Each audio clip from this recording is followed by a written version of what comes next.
하나님 말씀은 마태복음 18장 1절부터 4절까지입니다.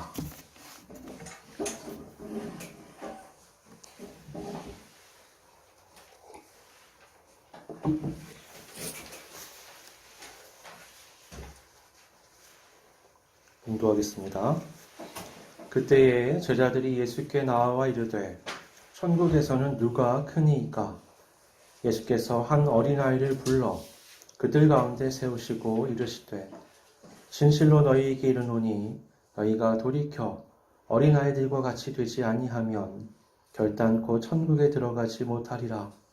그러므로 누구든지 이 어린아이와 같이 자기를 낮추는 사람이 천국에서 큰 자니라. 아멘. 이번 주에 이제 어린이 주일이니까 어린이에 대한 생각들을 이렇게 하다가 보니까 좀 이상한 게 있더라고요. 이 어린이라는 표현이 상대적인 거라는 생각을 했습니다. 몇 살부터 몇 살까지가 어린이죠? 한 살부터 13살까지. 13살까지? 그렇게 생각할 수도 있지만, 어린이라는 표현과 비슷한 방식의 표현들이 몇 가지가 더 있더라고요. 어린이가 있고, 젊은이라는 표현이 있죠. 또, 늙은이라는 표현이 있습니다. 욕 아닙니다, 여러분. 네, 늙은이라는 표현이 있는데, 좀 뭔가 이상해요. 이게 연령대로 우리가 나눠봐도 뭔가 비어있죠. 어린이, 젊은이, 다음 늙은이. 그러니까 이건요, 중간에 끼어있는 세대가 보는 관점에서 내려진 표현들인 거예요.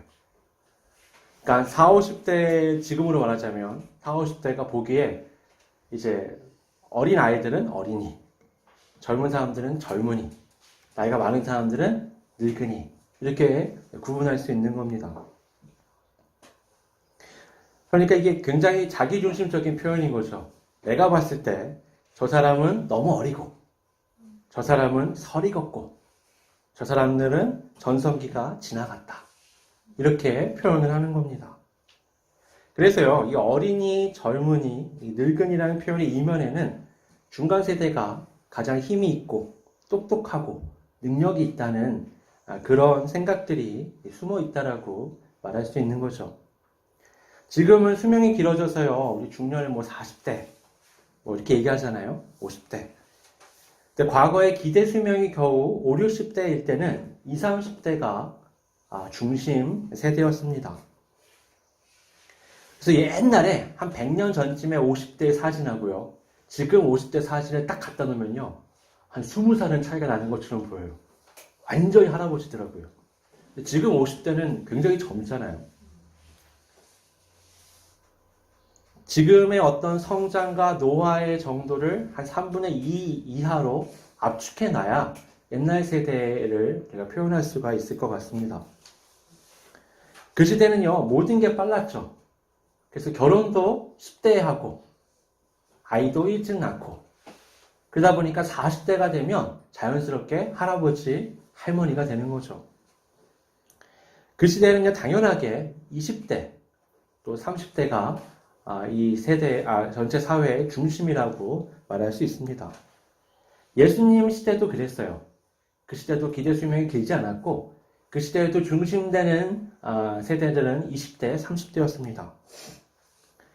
이 예수님의 제자들이요, 대부분 20대로 우리가 생각을 해요. 그 당시에.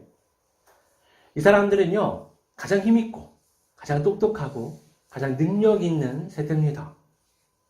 그들은 예수님을 만났고요. 3년 동안 예수님을 따르며 배웠습니다. 그들은 예수님을 메시아로 여기고 있었는데 예수님이 이제 예루살렘을 향해서 가시는 겁니다.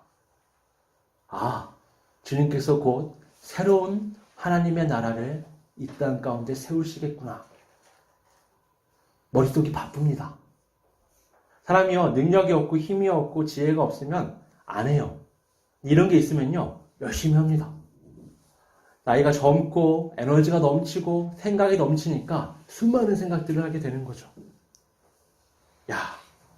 저 로마와 전면전을 벌여야 되는데 군대를 어떻게 모으지? 무기는 어떻게 만들지? 전략은 어떻게 세우지? 예수님 왕좌에 오르시면 내각은 어떻게 구성을 해야 될까? 지금 세력을 잡고 있었던 저 권세가들인 헤롯과 대제사장과 저 사두개인의 무리들을 어떻게 우리가 처리해야 할까? 우리의 본거지인 갈릴리와 수도인 예루살렘은 둘째치고 나머지 지역들을 어떻게 우리가 우리의 왕권을 세울 수 있을까? 관계에서 여러 가지 생각들이 오고 가는 겁니다.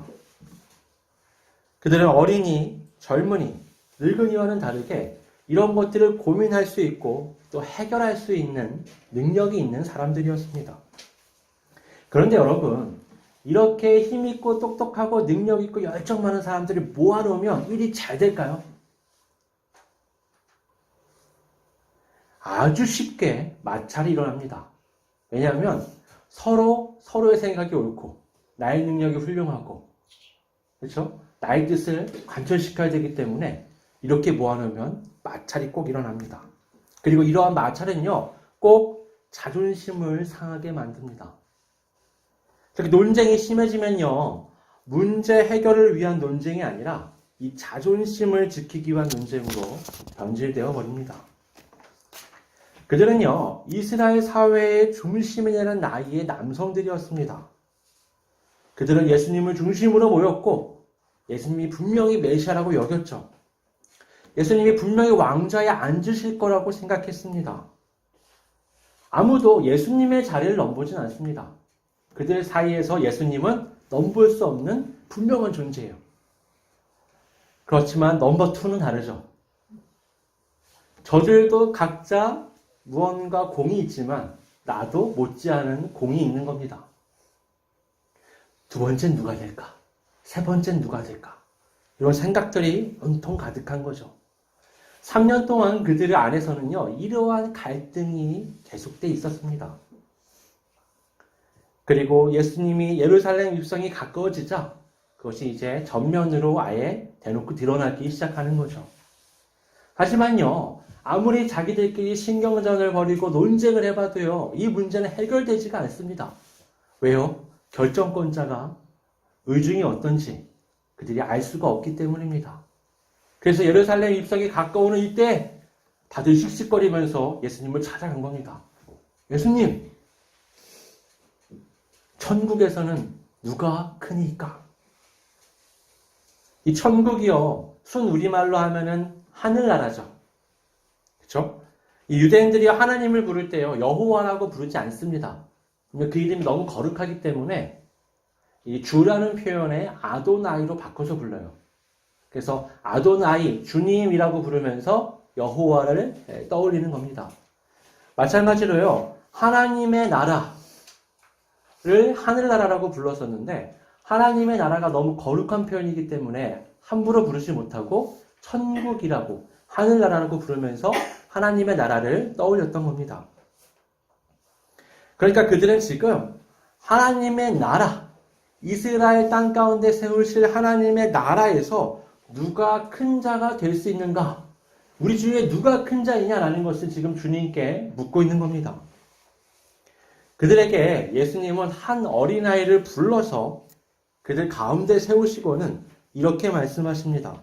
진실로 너희에게 이르노니 너희가 돌이켜 어린아이들과 같이 되지 아니하면 결탄코 천국에 들어가지 못하리라. 그러므로 누구든지 이 어린아이와 같이 자기를 낮추는 사람이 천국에서 큰 자니라. 여러분, 이 예수님의 말씀은요, 제자들에게 굉장한 충격을 주었습니다. 여러분, 제자들의 관점에서 한번 보세요. 나의 경쟁 상대는 제 옆에 있는 다른 제자들입니다. 그렇잖아요. 3년 동안 치열하게 주님을 모시면서 일들을 해왔단 말이에요. 배우고. 근데 지금 전혀 처음 보는, 그것도 아주 어린아이를 데려다가 예수님이 세우시고는 뭐라고 말씀하시느냐? 너희의 비교 대상은 얘다 라고 말씀하시는 거예요. 그럼 제자들이 얼마나 황당해요. 아니 저건 뭐 똑똑하지도 않아, 힘도 없어, 능력도 없어. 근데 그걸 세워놓고는 너희들의 비교 대상이 이 아이다. 단순한 비교 대상이 아니라 뭐라고요? 돌이켜 이 아이와 같이 되어야 한다라고 말씀하시는 겁니다. 3절에 그렇지 않으면 뭐라고요? 결탄코 천국에 들어가지 못하리라 라고 말씀하십니다. 여러분, 이 부분도요 굉장히 충격적이에요. 지금 제자들의 질문은 뭐였죠? 천국에서 누가 큰 자입니까? 이 얘기는요, 천국은 당연하게 들어가는 거예요. 나는 하나님의 나라의 소속이 당연히 된다라고 생각을 했던 겁니다. 그 바탕 위에 그 다음 질문, 내 자리가 어딥니까? 난 높은 곳입니까?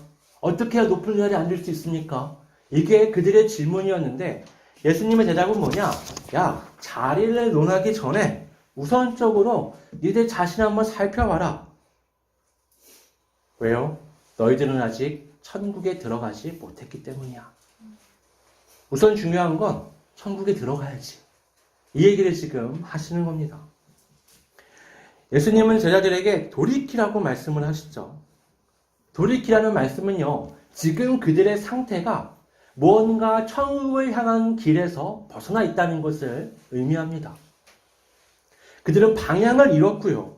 전혀 엉뚱한 곳을 향해서 열심으로 나아가며 천국을 소원하고 있었습니다.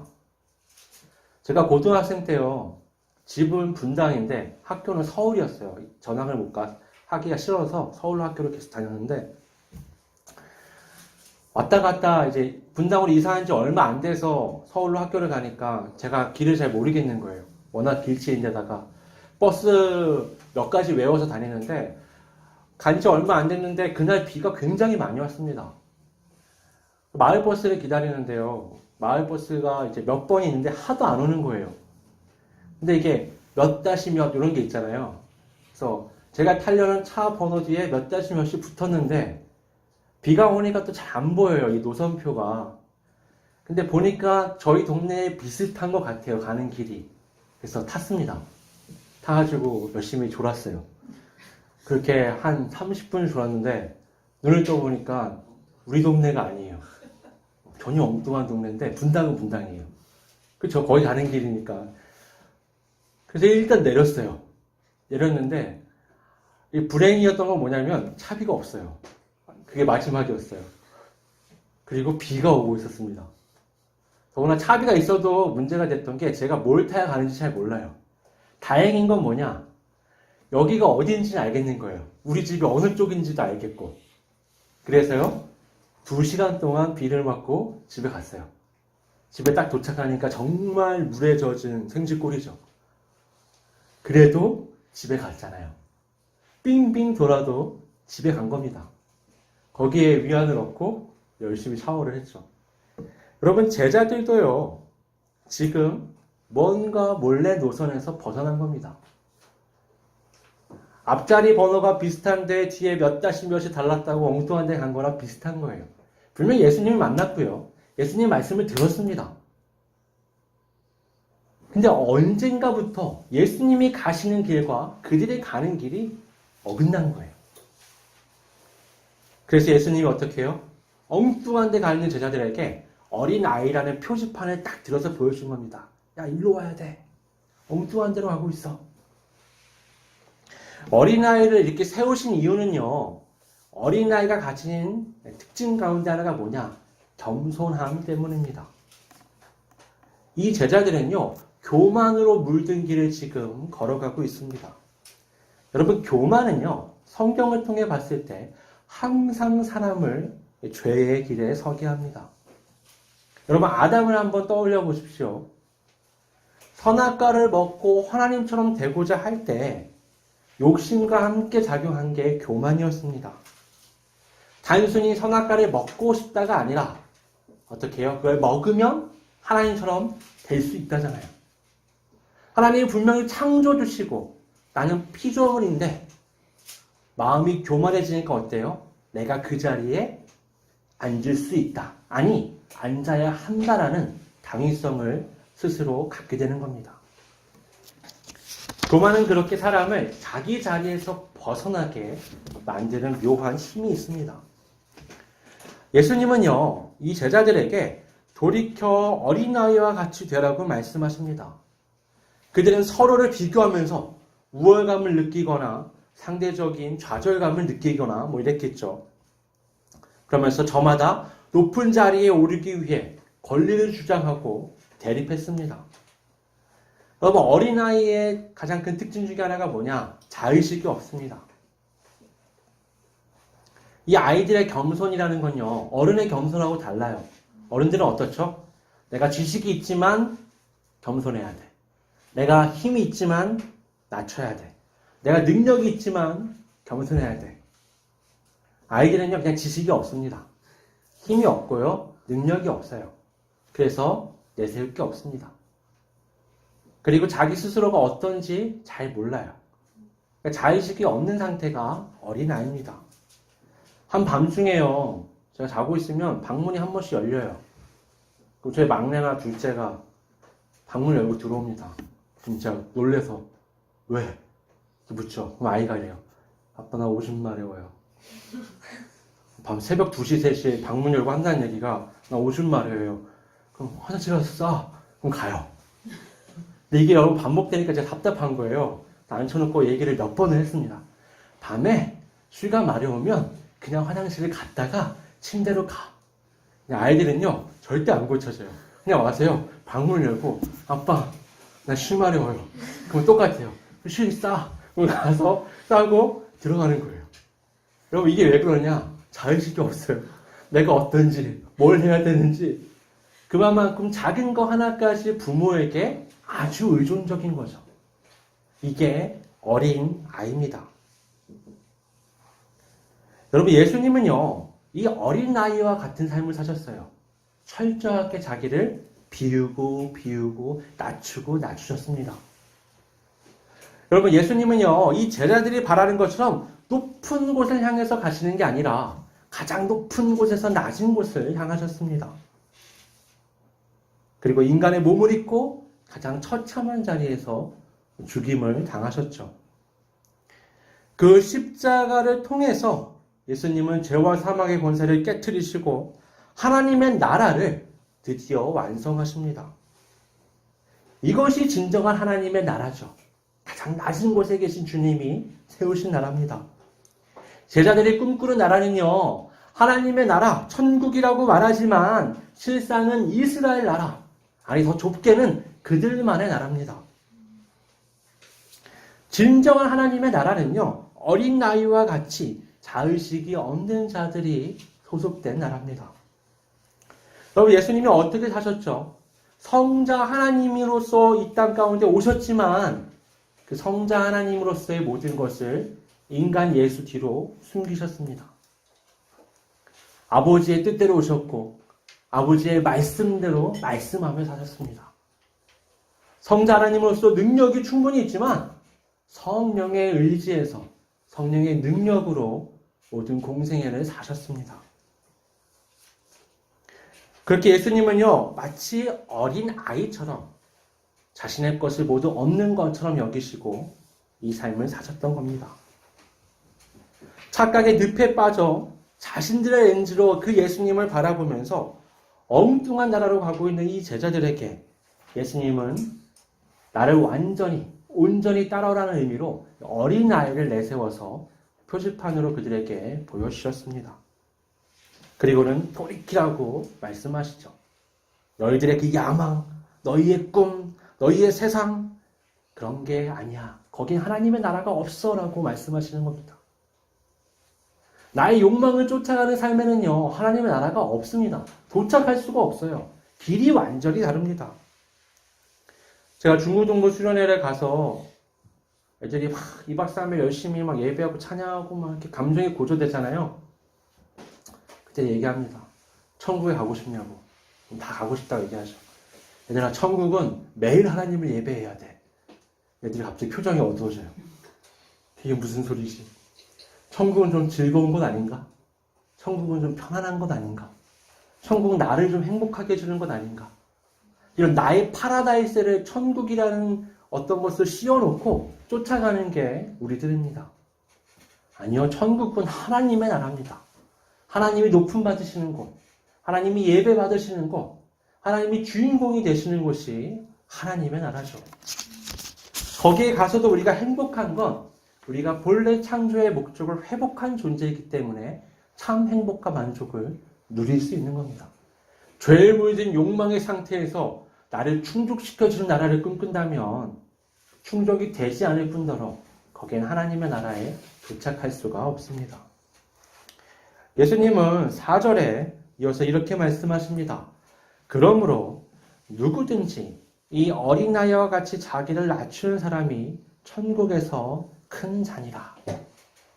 여러분, 우리가 상상해 보는 거예요. 하나님의 나라, 가장 높은 곳이 있고 거기에 보좌가 있다면 거기 누가 앉아 계시는가? 예수님이 앉아 계시죠. 그럼 예수님은 왜 거기 앉아 계실 수 있는가? 그가 이 세계에서 가장 낮추신 분이기 때문에 스스로를. 천국은 가장 낮추는 자가 가장 높은 곳에 앉는 곳입니다. 그래서 예수님이 뭐라고 말씀하시죠? 이 어린아이와 같이 자기를 낮춘 사람이 천국에서 큰 자니라. 자기 보좌를 버리고 십자가에 죽기까지 자기를 낮추신 그 이유가 아버지 하나님의 말씀에 순종하기 위함이었죠. 그러기 위해서 예수님은 자기의 생각들을 다 버리셨습니다.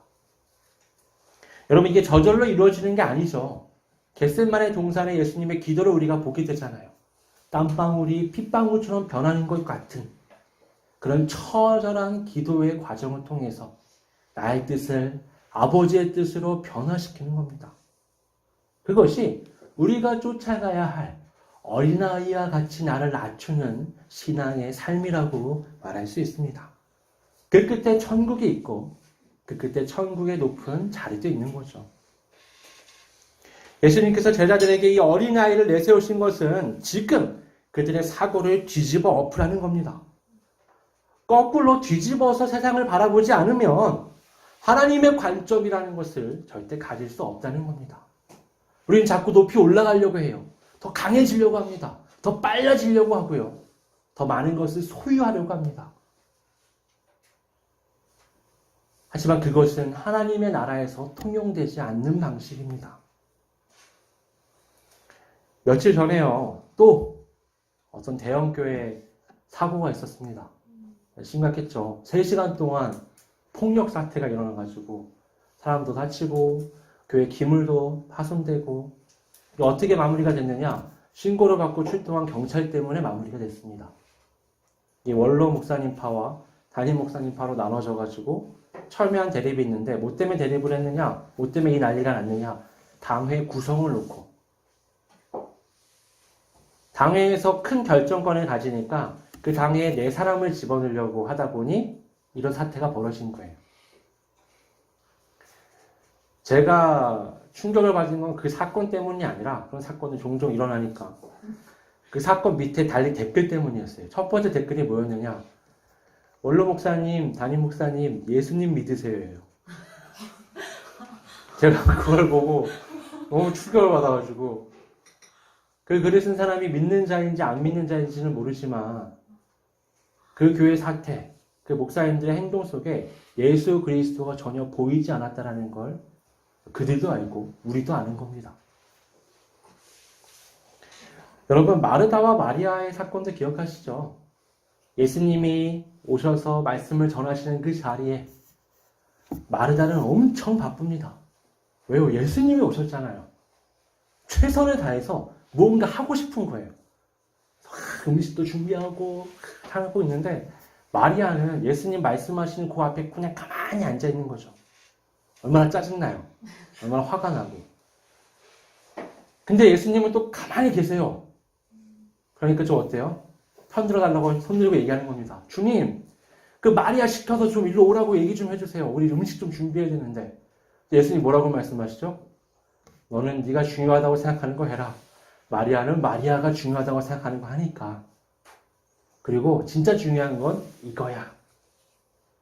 나를 믿는 것, 예수님을 믿는 것, 예수님을 따라 삶을 사는 것, 그게 너희가 해야 될 일이지 나한테 음식 가져오는 게 해야 될 일이 아니야.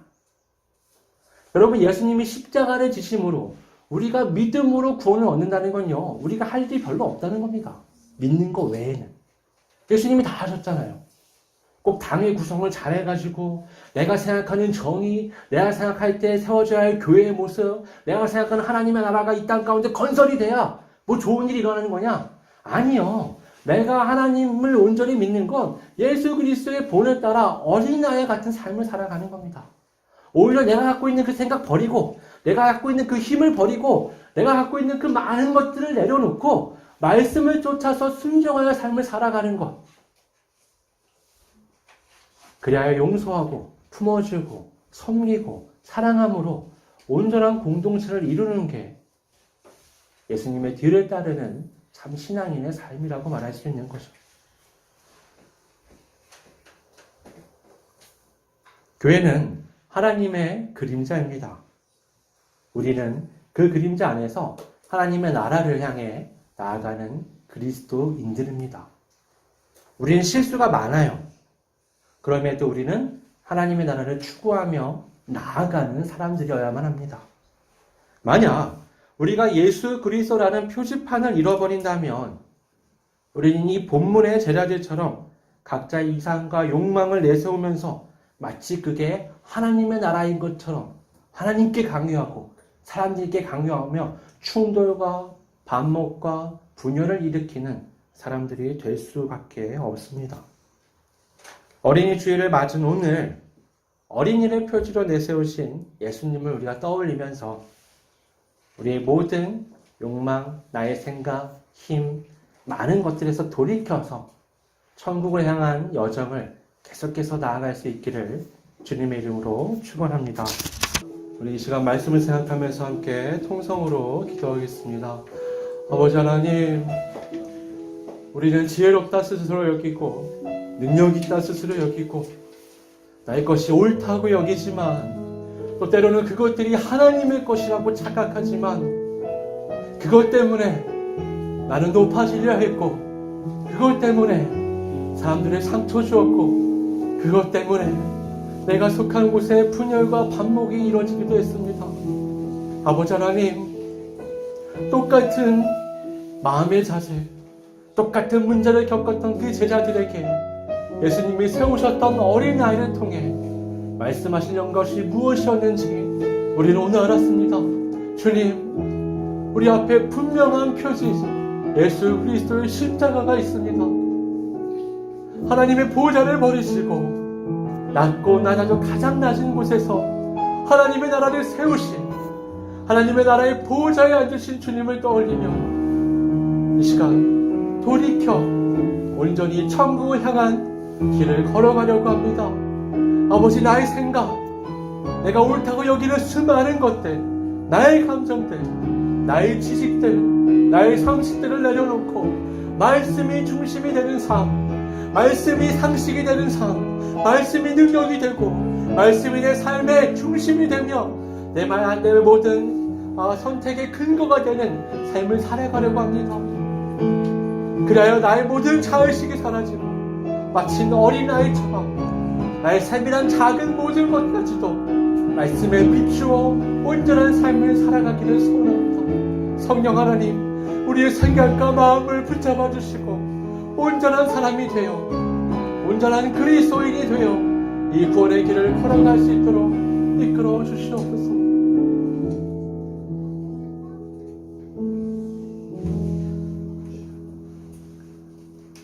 아버지 하나님,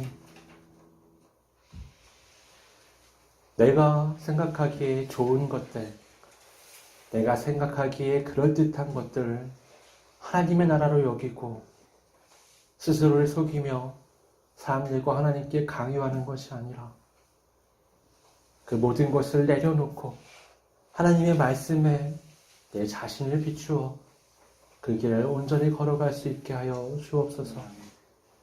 그래, 내가 만들어가는 이름뿐이 하나님의 나라가 아니라 우리 주 예수께서 만드신 그 하나님의 나라를 바라보며 그 길을 믿음으로만 온전히 걸어갈 수 있도록 이끌어 주시옵소서. 거룩하신 예수님의 이름으로 기도드립니다.